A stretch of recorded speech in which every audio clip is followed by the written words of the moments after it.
जैसे कि आज आप सब जानते हैं कि आज पाम संडे है और आज के दिन खुदावंद यीशु मसीह यरूशलेम की तरफ गए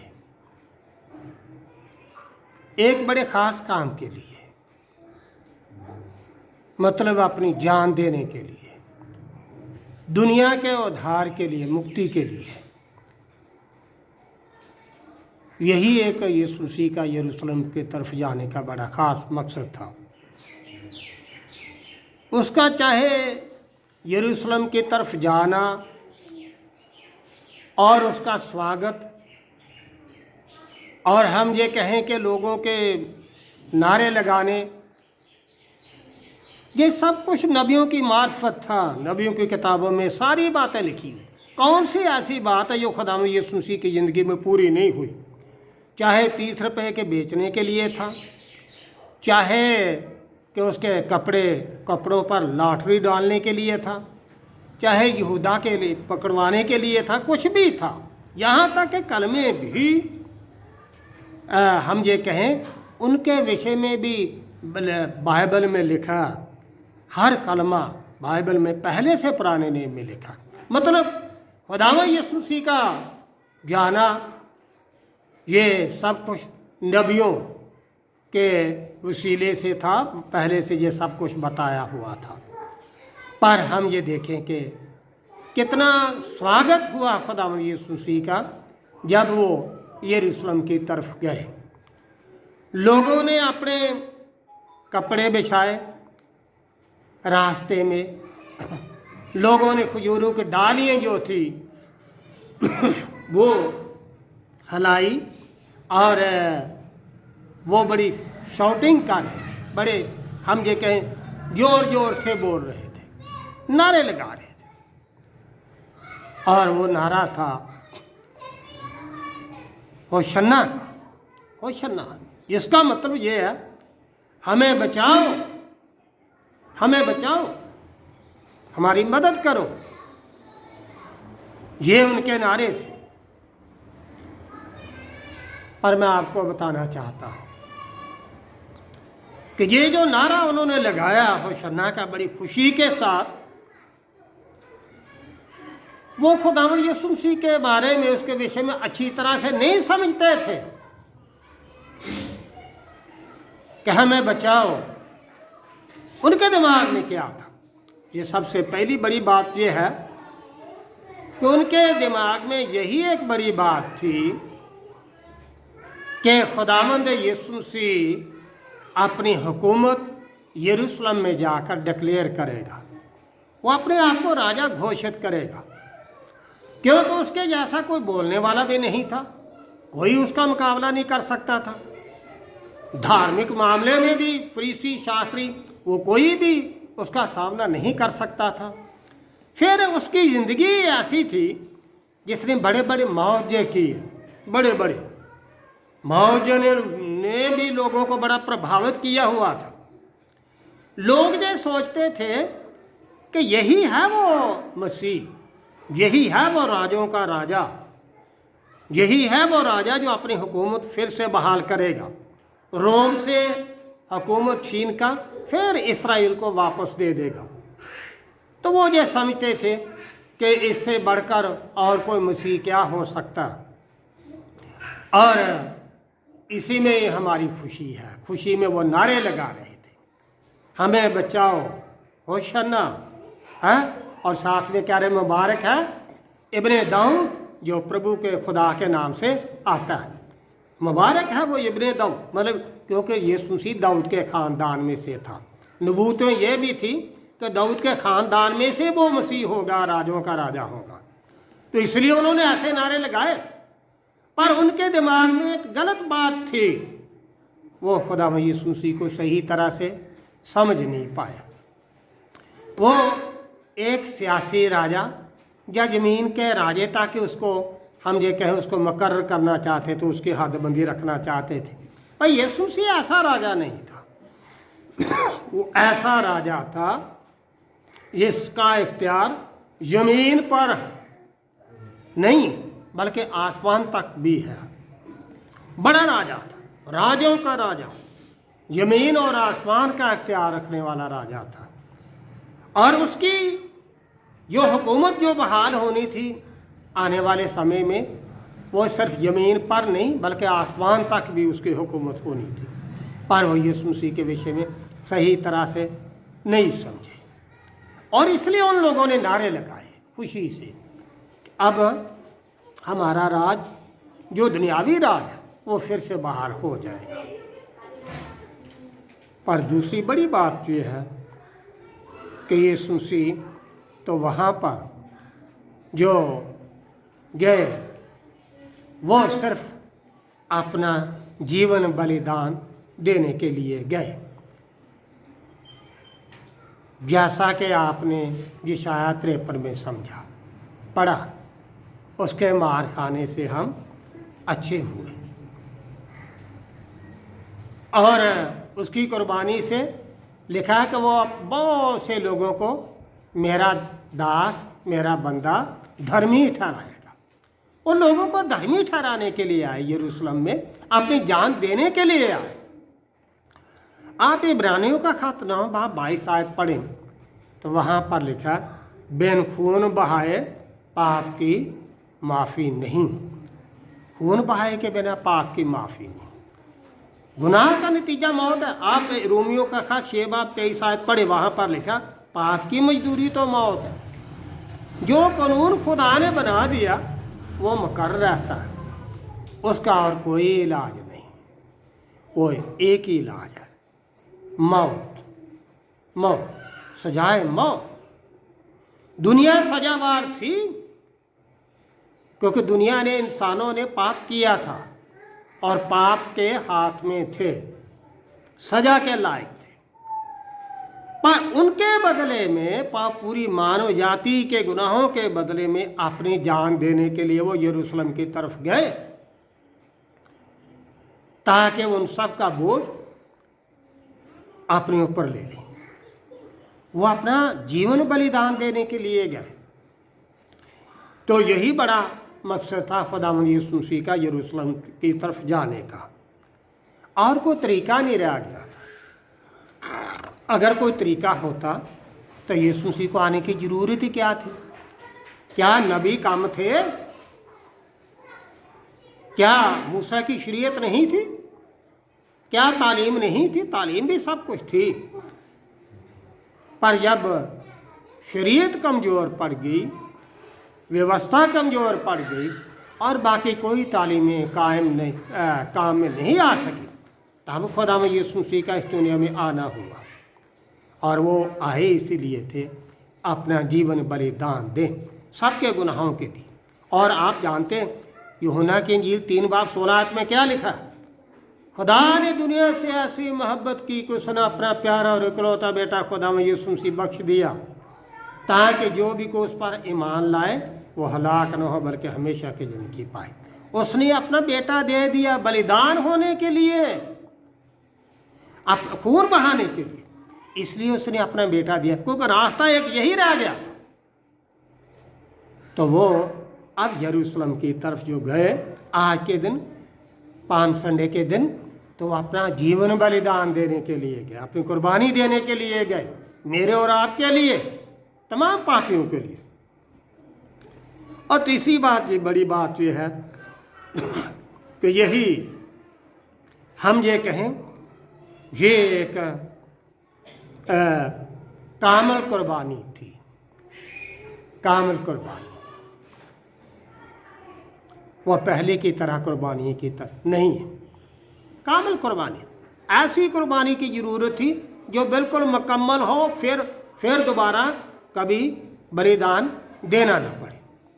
इस्राएली क्या करते थे? हर साल के साल फसह के पर्व पर वो एक मेमना ज़िबा किया करते थे, कुर्बान किया करते थे। ठीक है, तो अपने गुनाहों की माफ़ी के लिए वो याद भी करते थे कि कैसे खुदा ने उनको मिस्र में से छुड़ाया। पर ये टेम्परेरी चीज़ें थी, टेम्परेरी।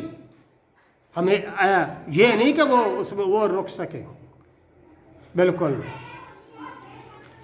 तो खुदा एक परमानेंट काम करना चाहता, पक्का पक्का, फिर दोबारा किसी चीज़ को रिपीट ना करना पड़े, दोहराना ना पड़े, फिर किसी को यरूशलेम की तरफ ऐसे कुर्बानियाँ लेकर आना ना पड़े, इतना रास्ता ना मतलब तय करना पड़े।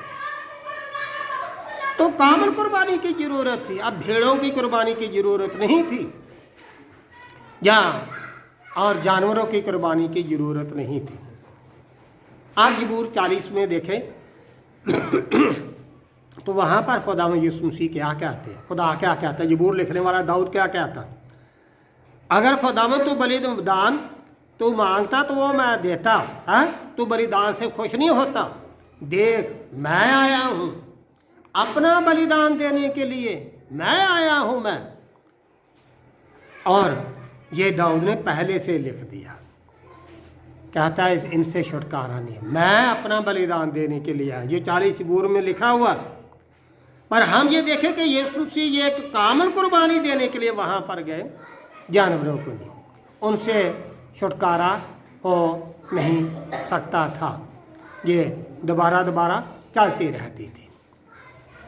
एक उत्तम कुर्बानी की ज़रूरत थी, मतलब परमेश्वर वो कुर्बानी जिसके बाद फिर दोबारा फिर कुर्बानी ना देनी पड़े, ऐसी कुर्बानी देने के लिए खुदावंद यीशु मसीह यरूशलेम की तरफ गए। और वो कुर्बानी उत्तम इसलिए थी कि वो खुदा का बेटा था, वो तो खुदा में से निकला, और इसलिए वो सबसे उत्तम कुर्बानी थी। भाई भोज जो है वही उठा सकता है, अंजील में लिखा ना, हे ताकि मान दे और बोझ के नीचे दबे हुए लोगों मेरे पास आओ, मैं तुमको आराम दूंगा। भार से हमें अगर छुड़ा सकता है तो वो सिर्फ खुदा, और हमारा गुनाह जो है उसका बोझ भी अगर उठा सकता है वो सिर्फ खुदा ही उठा सकता है। खुदा मुजस्सम होकर ये इंसान बनकर मसीह में होकर इस दुनिया में आया ताकि हम सब का बोझ वो सलीब पर उठाए, या मेरे और आपके बदले में अपनी जान सलीब पर दे। तो इसलिए खुदावंद यीशु मसीह आए अपना बलिदान देने के लिए, अपना बलिदान देने के लिए। और यीशु मसीह ने ये पहले से अपने चेलों को बताना ये शुरू कर दिया था। आप ये देखें कि जब मरकस 14 बाब 1 से 9 पढ़ें तो मरियम ने जैसे ये तेल डाला यीशु मसीह के सिर पर, तो चेले क्या कहने लगे, ये जो तेल है ना इसका नाश क्यों किया गया, इस तेल को बेचकर गरीबों को पैसा दिया जाता, कंगालों को दिया जाता, दान किया जाता, ये तो तेल खराब कर दिया। और यीशु मसीह ने क्या किया, क्यों कोसते हो मरियम को, इसने तो मेरे कफन दफन के लिए पहले से कर दिया। पर ये चीज़ खुदावंद यीशु मसीह ने अपनी मौत के विषय में चेलों को पहले से बहुत बार बताया था, पर चेलों को समझ ही नहीं आ रही थी, और ना ही वो इस बात को, इस सच्चाई को कबूल करने के लिए वो तैयार थे, क्योंकि उनके दिमाग में यही था कि मसीह हमारे साथ हमेशा हमेशा रहेगा। वो कबूल करने के लिए भी तैयार नहीं थे। पर अब भी वो कहते हैं, यहूदा कहता इसको बेचकर तेल को गरीबों में दान के लिए वो पैसा बांट दिया जाता। और यीशु मसीह क्या कहते हैं, इसने अच्छा किया, मेरे कफन दफन के लिए पहले से कर दिया मेरी तैयारी। फिर उसने अपनी मौत डिक्लेयर की। पर ये उस वक्त था जब हम ये कहें कि बैतनिया में मरियम ने ये सब कुछ किया। बैतनिया में जब यहाँ पर शमौन कोढ़ी ने खाने पर यीशु मसीह को बुलाया, तो वहाँ पर ये घटना हुई बैतनिया में। यहाँ पर मरियम, मार्था और लाजर रहते थे, और शुक्रगुजारी के तौर पर मरियम ने ये सब कुछ किया। अपने मित्र, अपने प्रभु की शुक्रगुजारी के तौर पर उसने वो सारा इत्र उसके ऊपर ढेल दिया। पर यीशु मसीह ने कहा इसने मेरे कफन दफन के लिए पहले से कर दिया, मतलब उसमें कफन दफन में कमी ना रह जाए। आप जानते हैं कि जब यीशु मसीह का दफनाया गया 3 बजे उसकी मौत हुई। कितनी जल्दी काम किया अरिमथिया के यूसुफ ने, और हम ये कहें कि एक और भाई था निकोदेमस, कितनी जल्दी उन्होंने ये सारा काम किया। 3 बजे के बाद वो गए, परमिशन ली पिलातूस से, और फिर परमिशन लेते लेते भी 1 घंटा लग गया होगा आने जाने में। फिर वो कफन लेने के लिए गए और फिर वो जल्दी जल्दी से उन्होंने नहलाया। आप जानते हैं कि ये को नहलाना भी आसान नहीं था। जमे हुए खून को साफ करना रुई से या किसी चीज़ से वो स्पॉट जो उतारने, वो कोई आसान बात नहीं थी।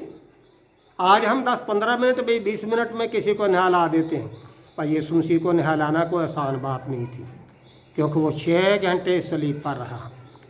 आप 6 घंटे, असल में सलीब पर 9 बजे वो चढ़ा था, तो खून जो जम जाता तो उसको उतारना कोई आसान बात नहीं थी। आप ये देखें कि कितनी जल्दी जल्दी उन्होंने काम किया, बहुत समय कम था।